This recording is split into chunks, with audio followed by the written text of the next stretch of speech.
Hey Stampers, Rachel here from Rachthestamper.com, and today we're going to be making this card. I have wanted to make this for a while, but I kind of forgot, but it's really such a fun card that it deserves a little spotlight. Now, you might have the Ocean Friends stamp set, which I hope you do. If not, you can use something different, but the Ocean Friend dies are on clearance on the or whatever you call it, last chance list on the Stampin' Up website. So if maybe you bought the stamp set and you never got the dies, they are a pretty good deal.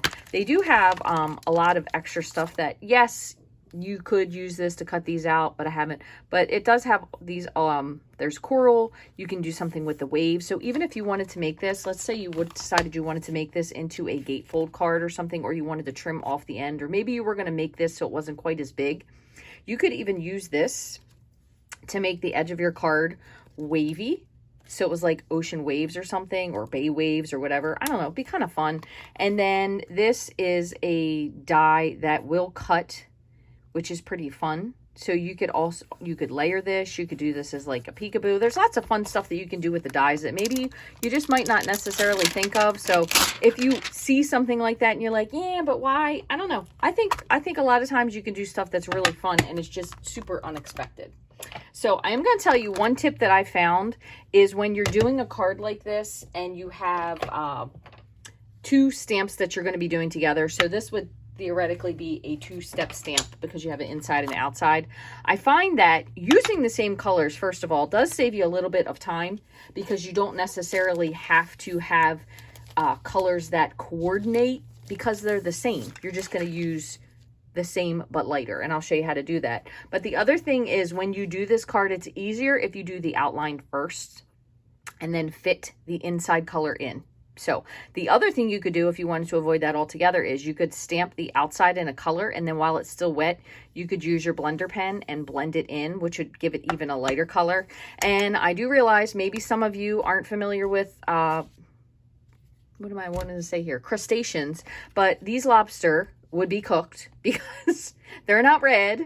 And every time anybody does anything with a crab, it's always red. And crabs are not red until you steam them. So same with lobster. So if you wanted to be a little more accurate, you could also maybe do this with Pretty Peacock and then add a little bit of Lost Lagoon and a little blue for the crab, because crabs typically, well, Maryland crabs are blue crabs. The same with your lobsters. They're usually like blue with a little bit more green. So if you want to get a little bit more accurate with it, but I had to make the crabs blue because I live in Maryland and it's just what I had to do. So we're using Real Red for our base.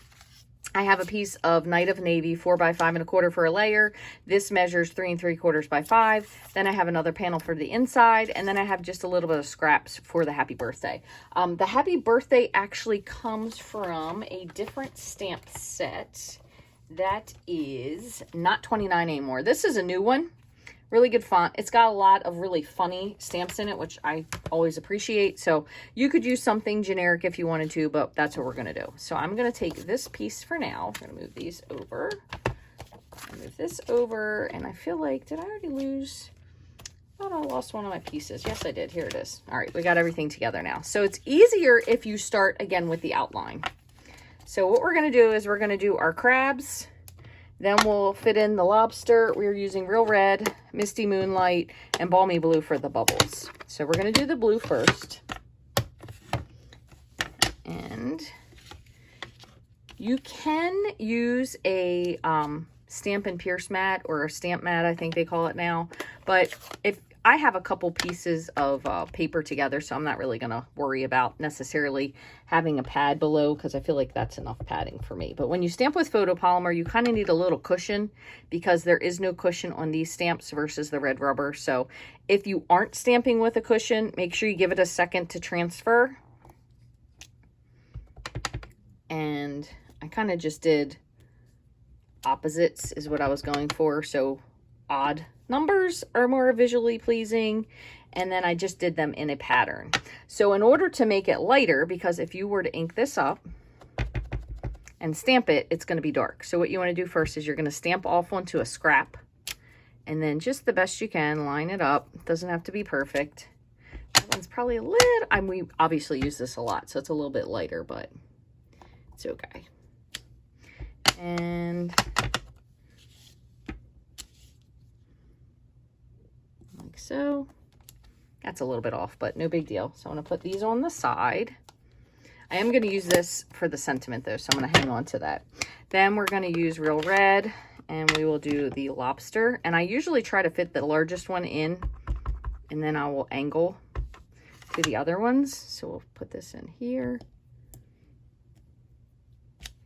Just try to make sure that you're very careful with your fingers, because this can be a little bit of an inky style of stamping. So you don't want to get any ink marks onto your nice clean background. That looks really great. Very impressed with myself. And then you really only need to do the top half of the lobster, because there's not that much of it on the card. So same thing again, stamping off. And I'm just trying my best to line these up.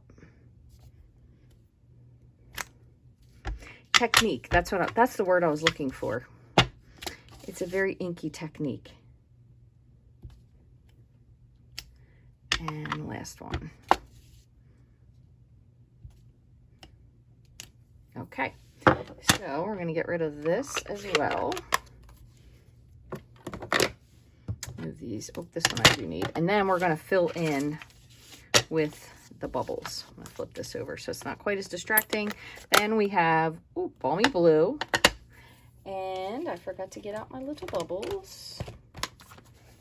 So there's two different bubbles. There's a 3 bubble and a 2 bubble, and I kind of like to use both of them.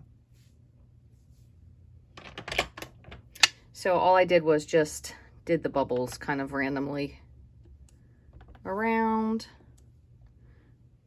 Doesn't even need to be necessarily near any of the crustaceans. But I try to turn it every time. That way it's not too uniform. That looks good. Yep, I'm going to leave it just like that. I don't want to do too much. And now I'm going to grab my Misty Moonlight one more time, and we're going to just do our sentiment, and then I'll show you how to wrap this up.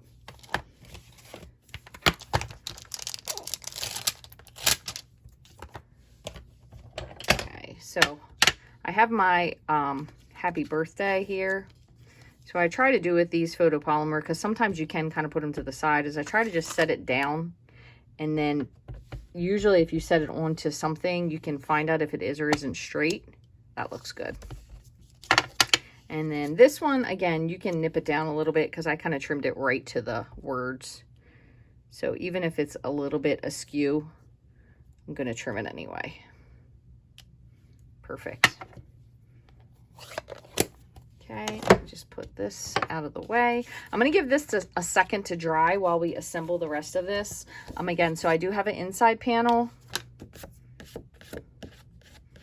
And like, I got a little teeny thing. So just make sure you're careful when you do it. I'll just flip it to the other side. So all we're going to do is just layer these together for now. So I'm going to put our white layer onto our navy layer.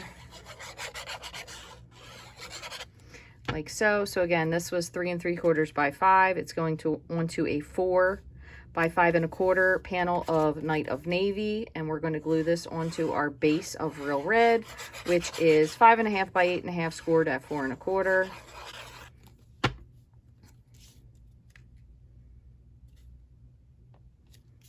Okay, I'm just waiting for that to finish drying. In the meantime, what we're going to do is we're going to put a little piece of, whoopsie, dropped that on my foot, tear and tape right here to be able to adhere our little ribbon piece. This is ridiculously old ribbon, so I apologize if you don't have it.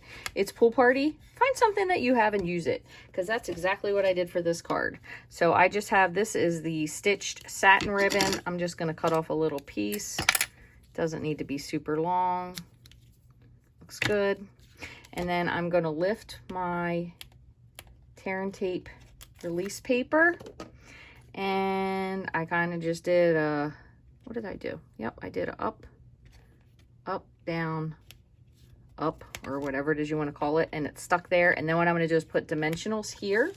And then I will put my sentiment onto it. However, I want to trim my sentiment first, because I want to put it onto this versus putting it on there and then maybe not lining it up in the right spot. So I'm just trimming this to fit. I need to get my larger scissors.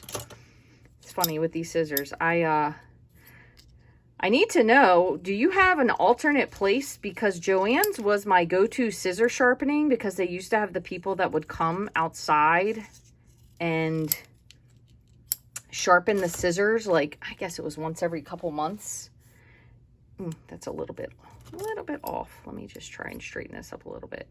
And these scissors are, you can, I mean, look at these. You know how much these probably would cost if you bought these nowadays? Where can we go to get our scissors sharpened? Does anybody have any suggestions? Particularly if you are in Maryland and you know of a place that does scissor sharpening, I would love to hear where it is, because I have another pair that I just rescued from my grandparents, and I don't really know where to take them to be sharpened. So is there anybody else that does that kind of a business? I mean, I have a vacuum cleaning place, which is great, but I don't know about any necessarily a scissor. I guess it could be scissor or knife sharpening. And I also have some pinking shears that I would like to get sharpened, but I don't know if you can even do that. So what I did is I lined this one up to the edge of the blue. So it just kind of depends on where you want. And just make sure that you cover the sticky, oh, that's a little too, because it got stuck to that. You want to cover the tear and tape that you put on there. So there you go. And here's my little pin for my glue. But pretty easy card. I mean, and again, you could use, I just used this because it was similar-ish. This was Balmy Blue. This is Pool Party, but it was close enough that it really did give you a pretty good match for that. So that's why I went with that color. You could use something contrasting, even something white. And then if you wanted to color it with your Stampin' Blends, because they are great for coloring ribbon, especially white or light colored ribbon. So that'll be something simple that you can do. So I hope you guys enjoyed this. Maybe you learned a little something new today with the two-step technique, or something else that you learned about scissors or scissor sharpening or something like that. But I want to thank you guys very much for watching. If you have any questions, you can always leave me a comment in the comment section below here on YouTube. Please like, subscribe, follow, and share. Share this with your friends. Those are 100% ways to support me without spending a lick of money, because I know times are tight and crafting isn't always in the budget. Thank you so very much for watching. I hope you have an awesome rest of your day.